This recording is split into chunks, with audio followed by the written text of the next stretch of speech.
इस आदमी का नाम माइक है। इसका बॉस निकम्मा है, वो प्रेम का पुजारी है। इसीलिए माइक सोते जागते हर समय कंपनी का बॉस बनने का सपना देखता है। वो हर दिन ओवरटाइम करता है, वो हरदम फोन से चिपका रहता है, लेकिन कोई तरीका काम नहीं आता और एक दिन एक रिमोट कंट्रोल उसकी जिंदगी बदल के रख देता है। कुछ दिन पहले वो एक मॉल में खरीदारी करने आया था और थक कर एक डेमो बेड पर सो गया। तभी उसने पलट कर देखा। उसने देखा एक विचित्र दरवाजा। माइक अंदर गया तो उसे वहाँ एक अजीब सा बूढ़ा आदमी मिला। वो कोई टीवी मोबाइल रिपेयर करने वाले जैसा लगता है। वो माइक को एक यूनिवर्सल रिमोट कंट्रोल देता है, वो भी बिल्कुल फोकट में। बस उसकी एक शर्त थी कि इसे लेने के बाद तुम इसे लौटा नहीं सकते। माइक मन ही मन सोचता है फ्री की चीज लौटाता कौन है। अब जब माइक घर पहुंचा तो उसे इसका जादू दिखाई दिया। उसकी बीवी लगातार बड़बड़ाए जा रही थी। तभी वो टीवी के लिए पॉज बटन दबाता है और उसकी बीवी भी वही पॉज हो जाती है। माइक समझ ही नहीं पाता कि क्या हो रहा है। अब वो देर रात तक काम कर रहा था। तभी उसका कुत्ता 2 नंबर के लिए उसके सामने तेज तेज भौंकने लगता है। तभी माइक बिना सोचे रिमोट का वॉल्यूम डाउन बटन दबाता है। माइक सोचता है कि ये कुत्ता मुंह तो खोल रहा है, लेकिन उसके भौंकने की आवाज क्यों नहीं आ रही। अब वो फिर से वॉल्यूम अप करता है। अब कुत्ता फिर से भौंक रहा है। अब माइक कुत्ते को बाहर ले जाता है।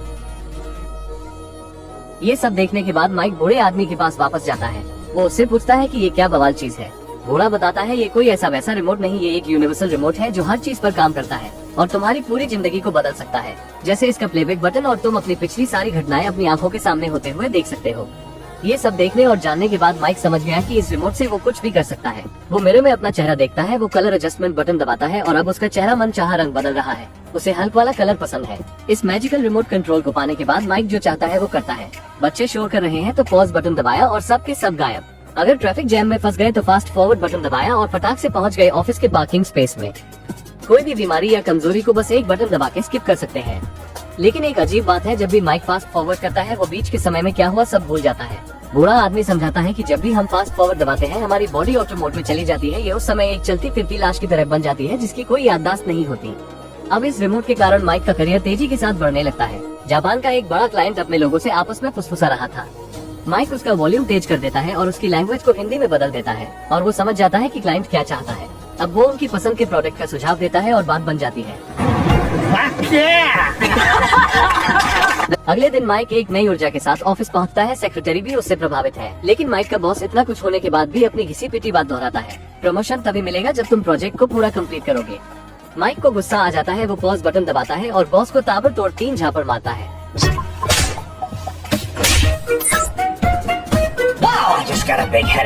लेकिन माइक इतने से भी संतुष्ट नहीं हुआ। उसने फिर से पॉज बटन दबाया और फिर ये किया।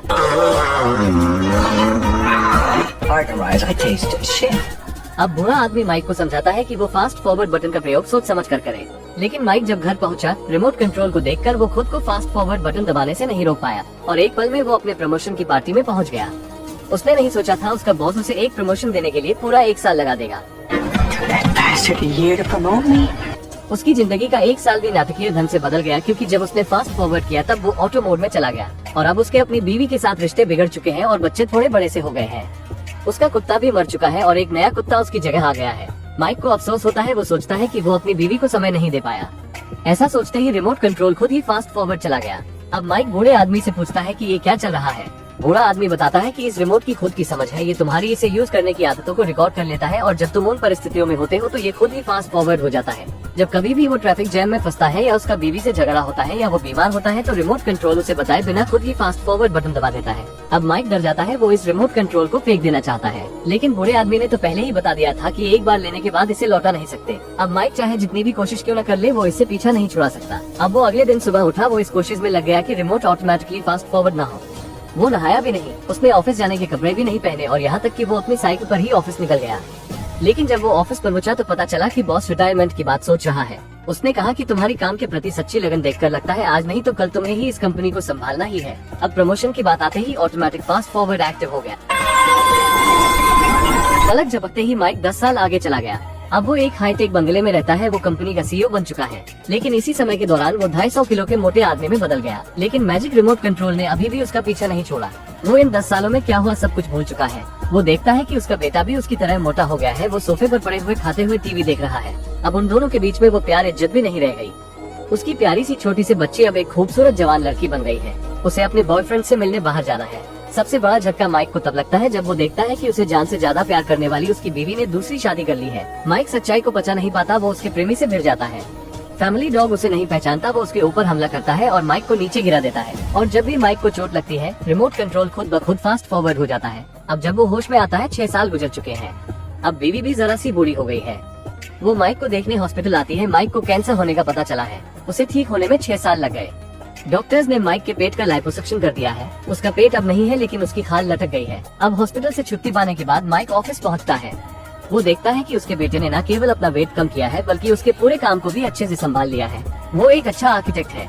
माइक बहुत राहत महसूस करता है। वो अपने बेटे से कहता है कि क्या वो अपने दादाजी से बात करना चाहेगा, लेकिन बेटा कुछ देर के लिए स्तब्ध रह जाता है। वो कहता है कि दादाजी तो कई साल पहले ही गुजर चुके हैं। ये खबर सुनकर माइक टूट जाता है। हजारों साल के बाद उसकी आत्मा आज रो रही है। उसका बेटा कहता है कि बुढ़ापे की कमजोरी और मौत तो एक प्राकृतिक घटनाएं हैं, लेकिन माइक को दुख है कि उसने पिता की इस अवस्था को मिस कर दिया। वो उनके काम नहीं आ पाया। माइक अपने बेटे को गले लगाकर फूट फूट कर रोया। वो अपने पिता की कब्र पर गया। वो रिमोट कंट्रोल से प्लेबैक करके अपने पिता की मौत के आखिरी समय को देखना चाहता था। वो तरह तरह से बटन को दबाकर देखता है, लेकिन कुछ नहीं होता। पता चलता है कि जब उसके पिता की मृत्यु हो रही थी, तब भी वो अपने काम में बिजी था। वो तो वहाँ गया ही नहीं था, इसलिए माइक के पास वापस जाने का कोई रास्ता नहीं था। अब माइक उस आखिरी समय में जाता है जब उसके पिता उससे आखिरी बार मिलने आए थे। वो देखता है सफेद बालों वाले उसके पिता उससे मिलने आ रहे हैं। वो उनसे कह रहे थे कि चलो हम तीनों बाप दादा और बेटे एक साथ पार्टी करने चलते हैं, लेकिन माइक तब भी अपने काम में व्यस्त था। Can you let me do my work? उसने नजरें उठाकर एक बार उनकी तरफ देखा तक नहीं। उसने उन्हें सीधे इनकार कर दिया। पिता लगातार माफी मांगते हुए माइक के सर पर हाथ रखकर वहाँ से चले गए। I love you, son. अब माइक इस दृश्य को देख रहा है। वो खुद को एक जोरदार थप्पड़ जड़ना चाहता है, लेकिन इस दुनिया में कभी अफसोस करने से भूले नहीं सुधरती।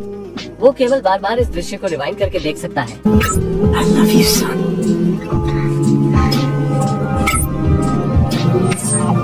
I love you, son. वो उन आखिरी शब्दों को बार बार सुनता है जो उसके पिता ने उसको कहे थे। अब वो उन्हें आज जवाब देता है। I love you too, Dad. I'll miss you. अब माइक जाकर उस बूढ़े आदमी को मारने की कोशिश करता है जिसने उसे रिमोट दिया था, लेकिन वो उसकी पकड़ में ही नहीं आता। अब हताशा में वो एक बार फिर फास्ट फॉरवर्ड बटन को दबा देता है। वो अपने बेटे की शादी के मौके पर पहुंचता है। वो थोड़ा कंफ्यूज है, लेकिन अपनी फैमिली को खुश देखकर वो खुश है। लेकिन जब वो अपनी बेटी को उसके सौतेले बाप को पापा कहते हुए सुनता है, उसका ब्लड प्रेशर बढ़ जाता है। माइक बेहोश हो जाता है। जब वो जागता है, उसे पता चलता है कि उसकी बेटी पिछले 36 घंटों से उसके साथ है, लेकिन उसका बेटा बिल्कुल उसी की तरह है जैसा वो खुद जवानी के समय में था। उसके लिए काम पहले है और फैमिली बाद में। उसने अपनी दुल्हन के साथ हनीमून जाने का प्रोग्राम कैंसिल कर दिया है। वो देखता है कि उसका बेटा भी उसी के नक्शे कदम पर जा रहा है। माइक ये देखकर बहुत चिंतित है। उसने वेंटिलेटर को खींचकर फेंक दिया। वो मरना नहीं चाहता था, लेकिन फिर भी वो इस हालत में उसके पीछे गया। बाहर तेज बारिश हो रही थी। माइक कुछ कदम ही चल पाया और जमीन पर गिर गया। भाग्यवश आखिरी क्षणों में उसके बेटे ने उसे देख लिया। सारे घर वाले वहाँ इकट्ठा हो गए। माइक ने आखिरी ताकत लगाकर अपने दिल की बात कह डाली। उसने अपने बेटे को प्यार करने की सीख दी। उसने उससे कहा कि वो अपने हनीमून को कैंसिल न करके एंजॉय करे। फिर उसने अपनी बेटी को बताया कि वो उसे कितना चाहता है। यहाँ तक कि उसकी बीवी के नए हस्बैंड को भी उसने दोस्ताना इशारा किया। और आखिर में अपनी एक्स वाइफ को उनकी पहली मुलाकात का वो मैसेज दिखाया जो उसने उसके लिए लिखा था।